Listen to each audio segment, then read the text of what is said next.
in the green room, we have our next guest. He is a heavyweight veteran of the MMA world, 20-6 in his MMA pro career. He's a BKFC fighter. He has been around. He's seen it all. He's done it all. He fought in the UFC. He fought at the King of the Cage, Gladiator. The guy's a veteran. He's been through a lot, and he's about to welcome Houston Alexander to the BKFC Squared Circle for the first time ever next week. His name, Wes, the Soldier Combs. What's up, sir? How you doing, guys? What's going on, man? We're doing great. It's good to have you on here. Love the background. I feel like we're on a documentary. It looks freaking awesome.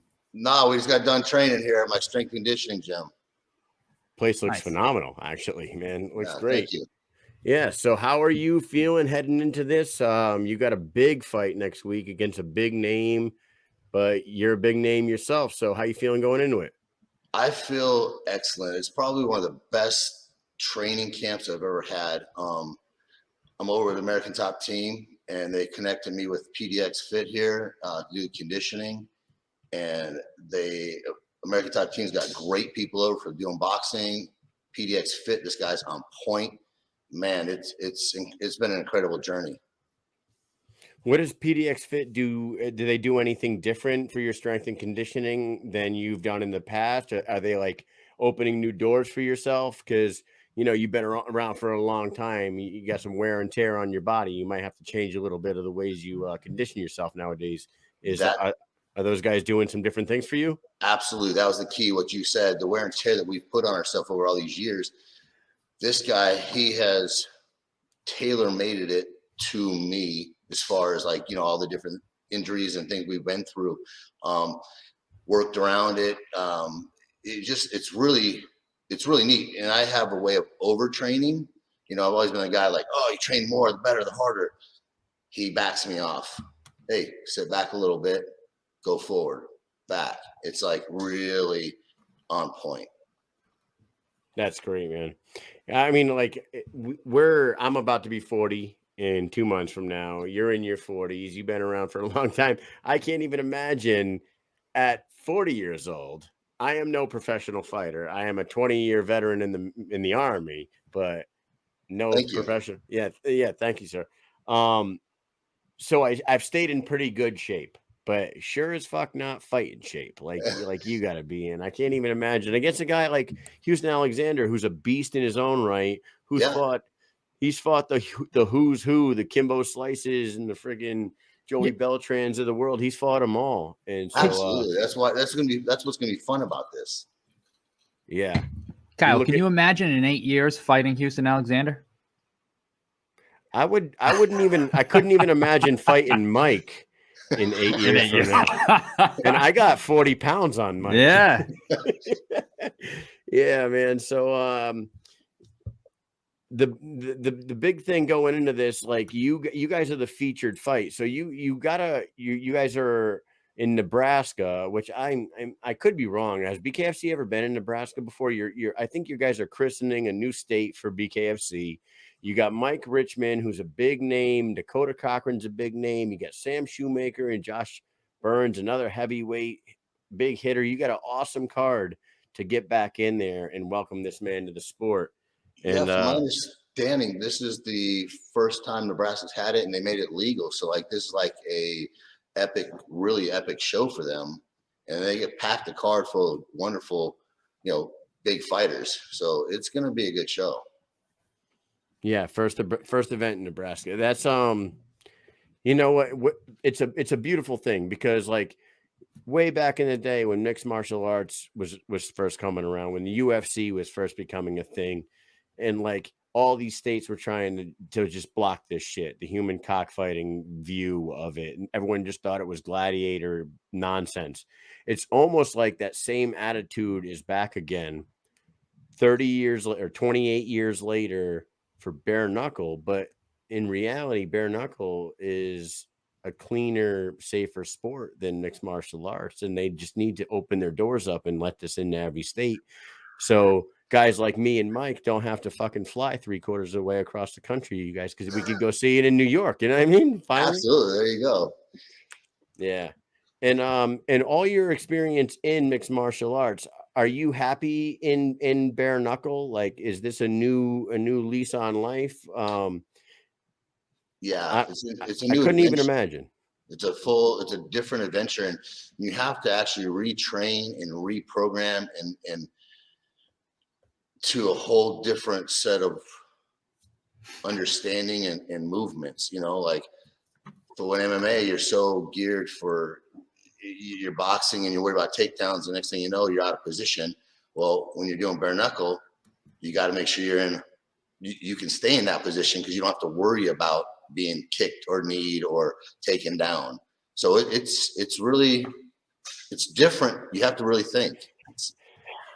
Now, do you think that? I mean, you haven't been in there in almost 2 years now. Is there such thing as ring rust right now in your life, or you've been through it so much and you've done it for so long that ring rust is just a fucking myth? And I would say there is, but for this one there won't be because 2 years isn't that long. That's one. And two, I mean, I've got guys over American Top Team that just are hopping in the cage with me and just putting beatings on me. A new guy each round. So I don't foresee any ring rust because you're just getting your ass whipped on a daily by somebody different, you know? Yeah, and actually Houston's been out 2 years more than you, so Yeah. if anybody's gonna have ring rust, it's him. And you know what the thing is about you, Wes, is you've been around longer than him. You've done more than him. You have a better career than him, but like he's the name. Like people know, and like no offense to you, but people know who Houston Alexander is before they know who Wes Combs is. And it's Absolutely. gonna be nice. It's gonna be nice for a guy like yourself. He's fought the bigger names. Like you said, Kimbo Slice. That was probably a big opening for him, for people to understand who he was and, you know, put his name out in the field of MMA. Right. You have a pretty long career at 20-6. Houston Alexander is 17-16. So between the both of you, I mean, you guys got a lot of fights going on here. A lot of fights, a lot of experience. Yeah. So going into this, it's like a mystery to most people because the only time that we've seen you in the ring, there was a little bit of controversy, I guess. I don't know if it was really controversy, but there was a foul that took place, right? What, the last fight? Yes, Adrian Miles. Yeah, that was – so I didn't even know what happened until after I saw the referee in the lobby a couple hours later. So he didn't even punch me. He ended up elbowing me. That's why there was a guy behind me that was yelling, hey, he elbowed him.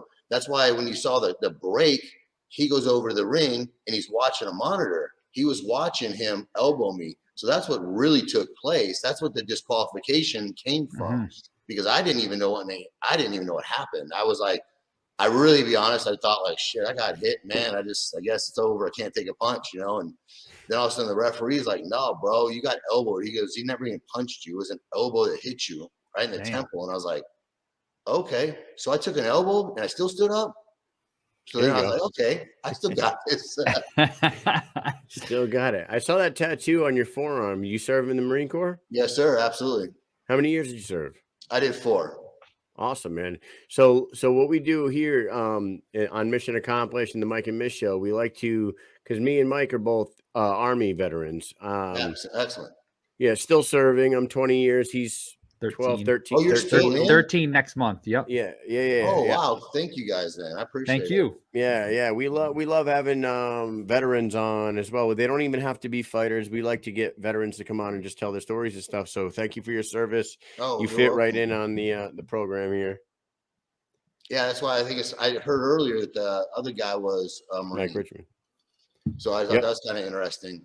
So we'll have to brotherhood up and get out there and do some damage. Yeah, hell yeah. You and Mike Richmond go out there and get some wins for the Marines, man, especially with all the bullshit that's going on right now. Absolutely. I mean, the Marines need a win. The Marines need a win. And, you know, this is perfect. You and Mike go out there and fucking do it for your boys. Ready to bring it home for the people that have fallen, man, for those 13 individuals and all the people prior to that. Yeah. So like we just said, we're both still active, and I'm actually the acting first sergeant for my my company, Alpha Company in Connecticut at the 1109th. And like, we're about to have our monthly drill, and I got to put out a monthly note to my troops. And I felt like it was necessary, man. I was like, hey, anybody who served in the last 20 years that feels like, it was all for nothing because everything that we fucking did over the last 20 years has kind of been flushed down the fucking toilet in the last 3 weeks. This is a good time. And then for everyone that's watching right now, this is a good time to like reach out for help. If you're feeling a sort of way and you want to talk about it, dude, the people are there to talk about it. Reach out to your leadership, call the fucking crisis hotline, all that shit, man. There's sources out there. Yeah, there you go, right there. Fucking absolutely 22 too many. Veteran crisis hotline right there. You go ahead, call that line. You can talk to somebody.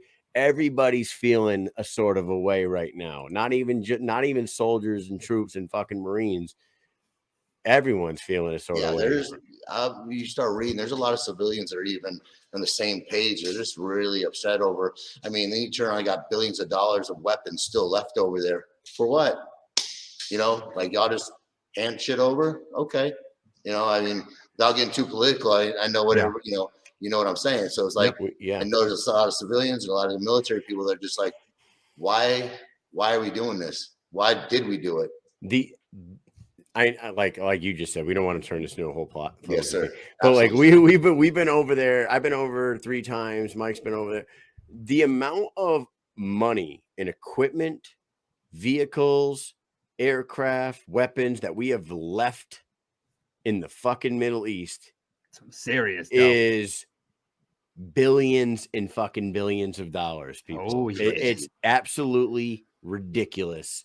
And it's like, we were overseas in 12-13, and I remember sitting in the chow hall, and they had the news on, and they were like, "Oh, the Department of Defense has passed they're gonna order 3,000 new MRAPs for Department of Defense, Homeland Defense." Right. And I'm like, 3,000 new MRAPs? Those are $250,000 a piece. There's 250 of them sitting in a fucking lot here doing nothing. Mm-hmm. Like literally nothing. Put them on a ship and send them home. You know what I mean? Absolutely. It's just crazy. Yeah, they switched over from like the Humvee to the MRAP for IED, protection pretty much, Those things are like super up armored, massive, like destroyers. I mean, those things are nuts. They're huge. Yeah. But no, it's cool. I mean, we just went off on this whole fucking. We just went off on this whole non-fighting military talk here thing. I have a question. You have a tattoo on your chest, right? It says Devil Dog, and when I saw, right, it say Devil Dog, yes, and sir. When I saw it, I was like, you can't be talking about them fucking dry ass treats that you can get from Little Debbie. This dude must be talking about that damn Cerberus.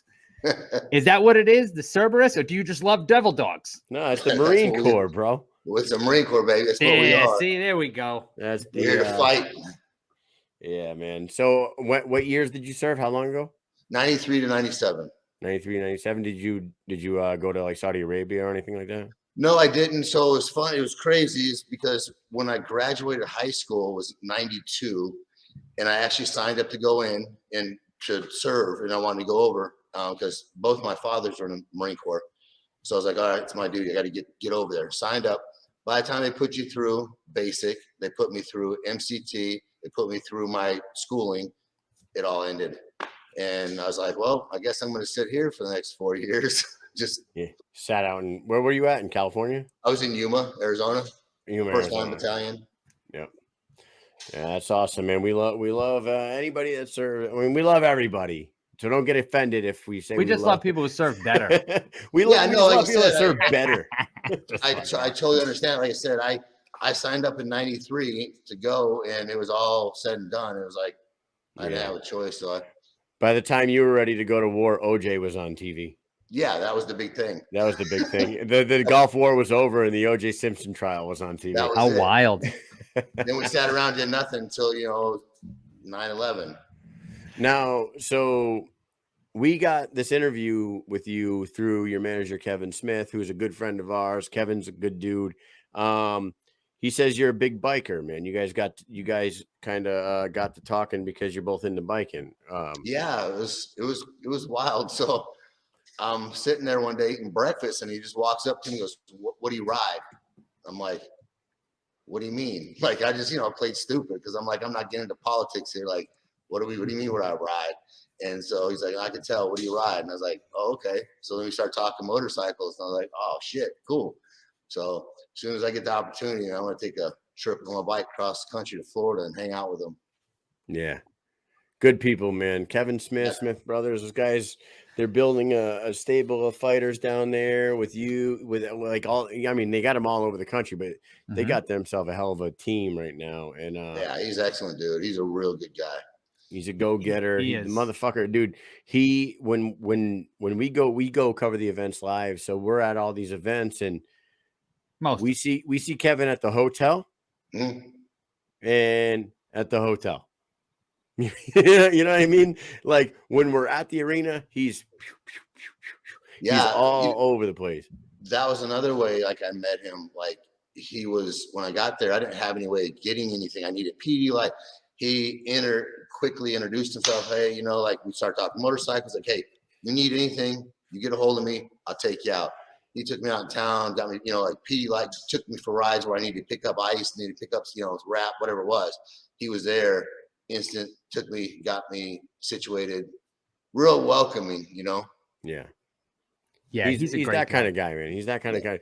The second he starts to like dedicate himself to somebody, he treats them like family, and we really like that about him. He's absolutely yeah. We respect the shit out of him. He's been a very helpful guy, very nice guy. When Kyle came up with the idea to do this show, Kevin approached him with Britton Hart and Lorenzo Hunt, and started feeding people, and really started helping the show get guests on. And 9 months later, here we are, and it's fantastic. So he plays a big part. And when we go down, or we're down, over, up, down, whatever, wherever we go for the fights, he's there. And he's always willing to help. Like Kyle said, he's a great guy.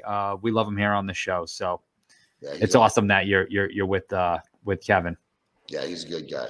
Now, back to fighting. I want to ask you this. Yes, sir. You're 48 years old. Uh-huh. How much gas you still got in the tank? You have fought Joey Beltran once before, back in the day in your MMA career. Yes. Do you think that you got, because literally in this BKFC world, you rattle together 2 wins in a row, maybe 3, it might take 3. That's all it takes to get a title shot around here. You know what I mean? Like maybe one last run at the fucking champ. What do you think? That's where I'm at right now. We literally, the way my team has set it up, we're just doing it fight for fight. So if we go out there and we handle this shit real nice, and if it gets handled and it's done, and we felt like good, and we're not a bunch of injuries, we're going on to the next one. So I think the gas is there. I got the right team together right now, so I really think that I have a good run in me, one last run.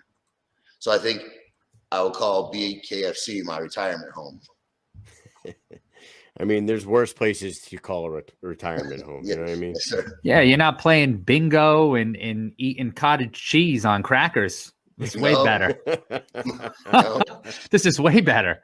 Yeah. This is it's a fucking hell of a sport. Like honestly, when you first started with the BKFC world, like you had such a long career and a very successful career in the in mixed martial arts. Were you hesitant to get into the bare knuckle side of the combat sports world, or were you all for it? No, I was all for it because I actually like stand up more. Like if you look at my record, most of my stuff was knockouts or TKOs. So I'm more about stand up.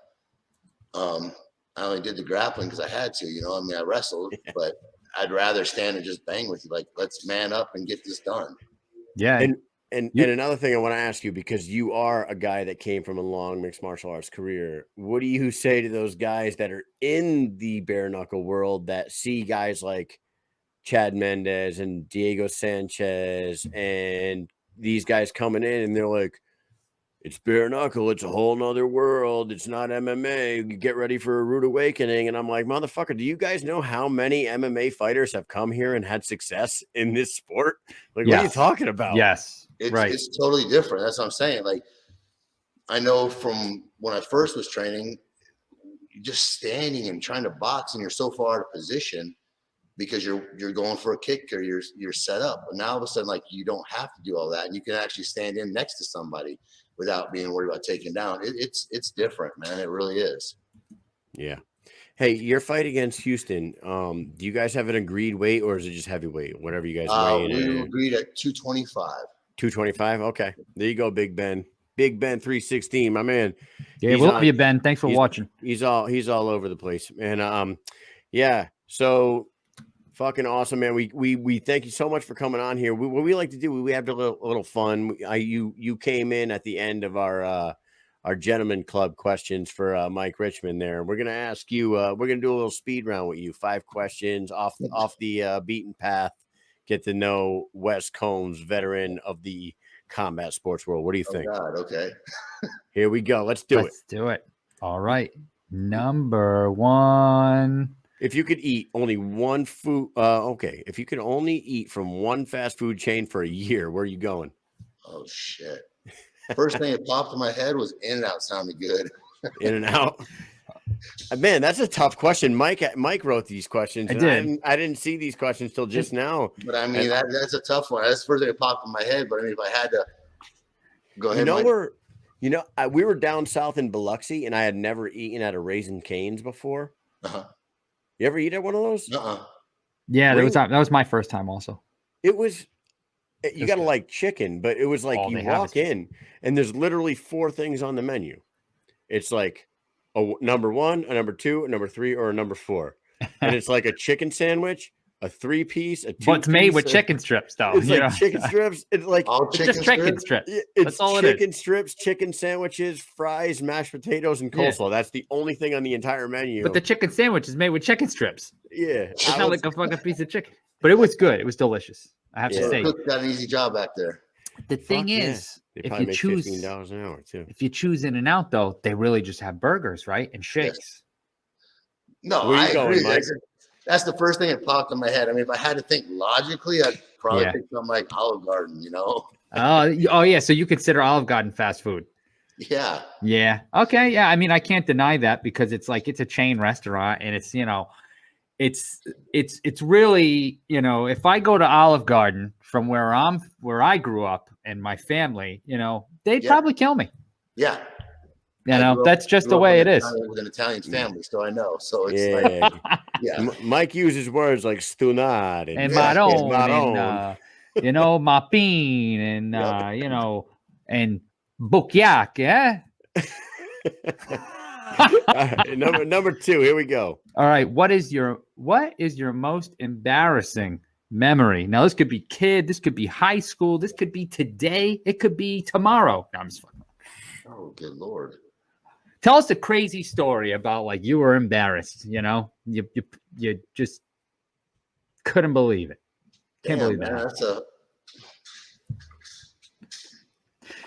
That's a rough one. I don't know, because now you put me on a spot. I can't even think. I told the story once, right? And I hate to repeat stories because I like to think of a new one, but I'll tell you, one time I was working as a carny, right? I got a job at like 16 years old off the books, didn't have my working papers. And I was working at like a Rockwell Amusements Festival, and I really had to take a shit so bad. So I was like, me and my cousin, we were working. And to be honest with you, we made good money. 3 days. I mean, I think every night I made almost $300. So for a 16-year-old, that's like dough.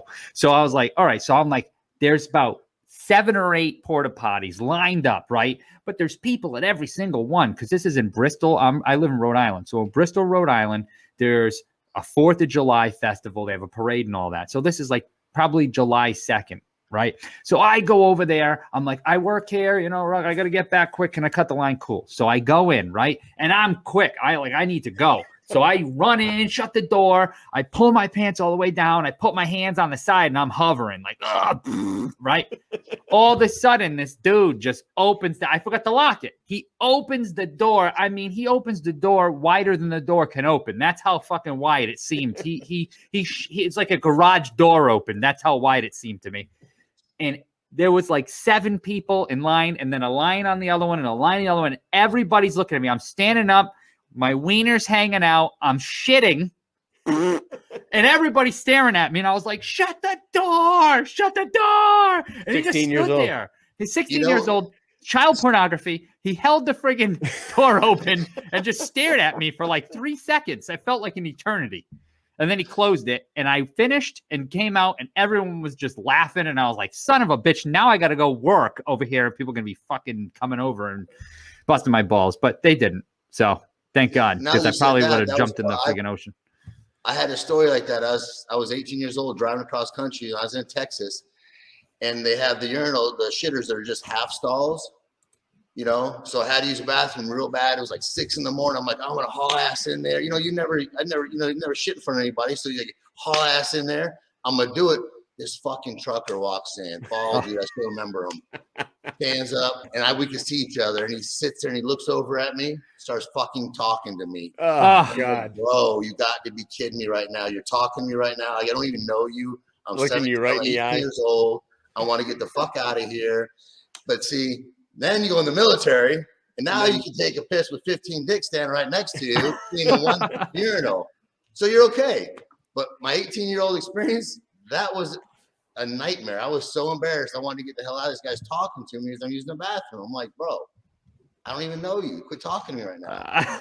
I can't handle this. Yeah, the dude was like 57 years old, just stupid, random conversation. How's your day going? It's 6 a.m, bro. We're in the bathroom. Leave me alone. Yeah. So you want to hear like an embarrassing military story real quick? No. Question 3. No. Listen to this one. So Fort Drum, New York, 2003. We're getting ready to go. It's February 2003, Fort Drum, New York.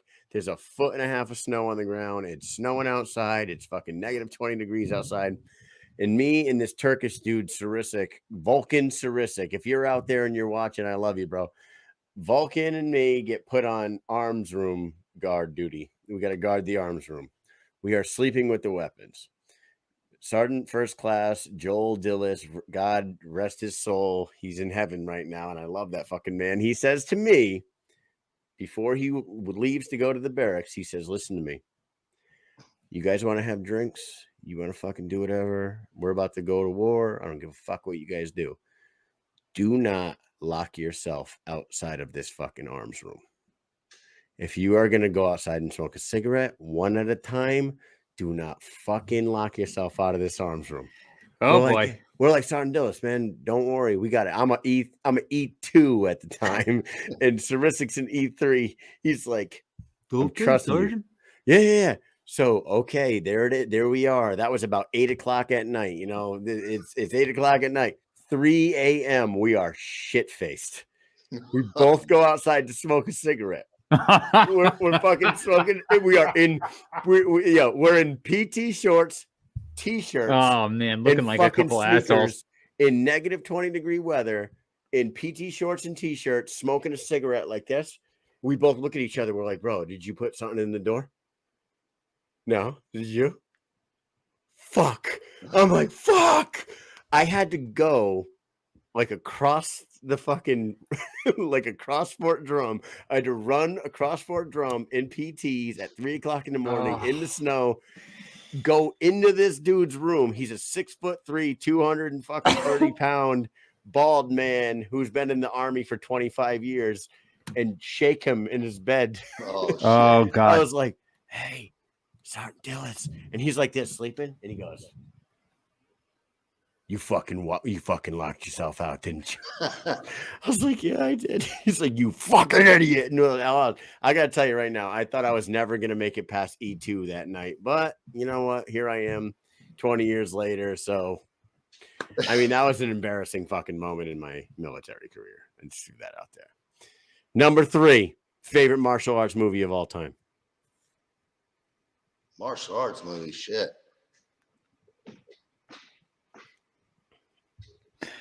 Not a big martial arts movie fan. Bruce Lee, Steven Seagal, Jean-Claude Van Damme. I never watched too many martial arts films. I mean, like, I'd watch Bruce Lee's. They were cool, you know, when they came on. But Rocky, I used to watch Rocky all the time. Like, that was the go-to. Rocky's the shit. What was your favorite Rocky? Rocky 3. Clubber Lang. Yes, sir. Fuck yeah. That's Do you what think they're that gonna do. Lorenzo Hunt looks eerily like Mr. T? I don't know. Big Ben is in the comments. He said no retreat, no surrender. Kyle, Yeah. when we get deployed, fucking no retreat, no surrender. I don't know if you ever seen that movie. It's an old movie. It probably sucks, but I think it's the best movie ever. I fucking love it. It's one of the. It's so awesome. What a crazy ass movie. It's older, but it's cool as hell. The best martial arts movie of all time is The Last Dragon. Bruce Leroy. Yeah. Show enough. Who's the master? Show enough. Hands down. Number 4, Mike. What is something you thought was cool when you were young, but today it's not that cool anymore? Fucking hairstyles, man. I start laughing. I see these kids rocking some shit that we used to rock back in the day, and I'm like, dude, that was so stupid looking now. We did it back then. I was like, oh my God. Now I know my dad used to laugh at us when we used to do the same shit. Shit like you'll see the people like they got their hair shaved now and had the bangs or the little rat tails, you know, and they're taking their jeans, they're cuffing them over and, you know, rolling them up and shit. And I'm just like, dude, that's so funny because we did that shit. And That's a fucking amazing. That is an amazing answer because just earlier today, a guy came back from work. Did you see that Semino was back to work, Mike? Yes, I did. Semino, this guy, a friend of ours, got in a bad motorcycle accident a few months back. Got actually ran over by a car, and he's back to work now. You know, welcome back. But me and him were talking, and I'm like, yeah. We started talking about hairstyles because he has this big scar down the side of his hair now. And I was like, man, you got a line down your head like this kid back in the day. Good night. Back in the day, my buddy Jared had this fade haircut on the sides and he kept it long on the top and he had these designs down the side. And it was before like anybody else ever started doing that shit.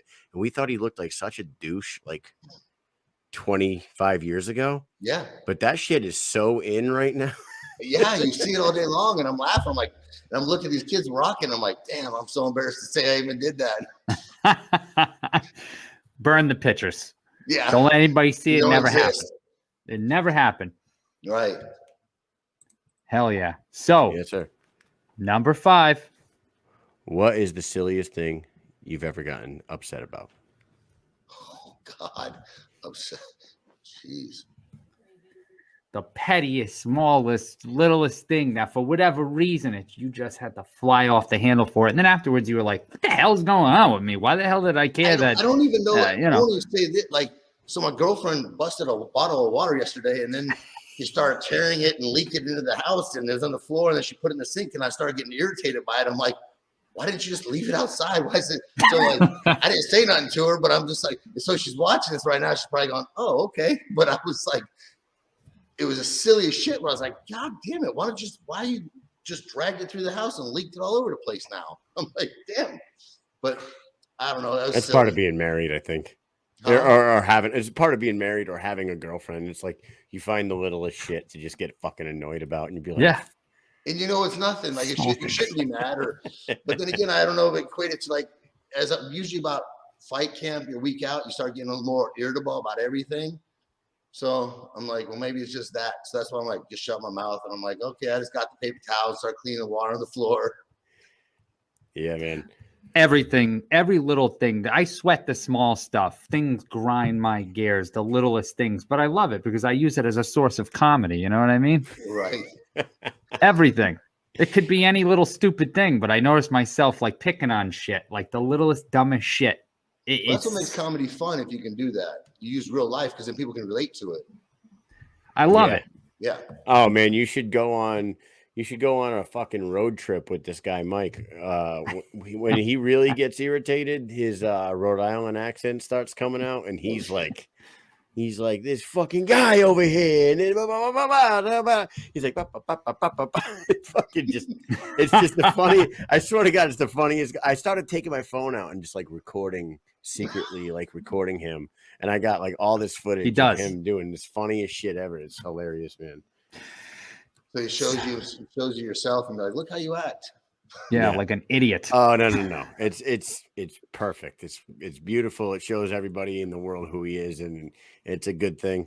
But we got to censor him sometimes because he gets a little out of control with his Italian self. You know what I mean? He gets a little rambunctious. Start calling people bukyaks and shit. And then I'm like, come on, dude, we can't be doing that. All right, man. Well, you've been a great guest. I'm so happy that you came on, and you you got a big fight against Houston Alexander next week.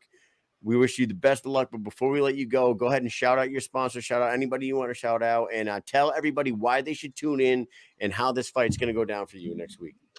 I want to say thank you to PDX Fit, American Top Team, Urban Wellness Group, Unbreakable Mouthpieces. And they need to tune in because it's just going to end fast. As soon as I put hands on them, it's going to end. Yeah, so don't blink. This is a don't blink type fight, man. Yes, this sir. is, Absolutely. This is two veteran bangers that are going in there to take each other's lights out as fast as possible.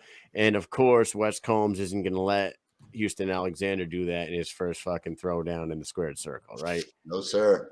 No. You got to put them biker hands Dog on comes him. out. The devil dog comes out. You got to do it for the Marine Corps. You know, you do it, Yes, do sir. it for everyone. Do it for America. America. Let's get it. Hell All yeah. right, man. Thank you so much for coming on, and we will be tuning in next week and see you when you're in action, buddy. All right. Thank you, gentlemen, for having me. Appreciate it. Have a good one. Thanks for coming on. You. Thank you. Bye. Let's go.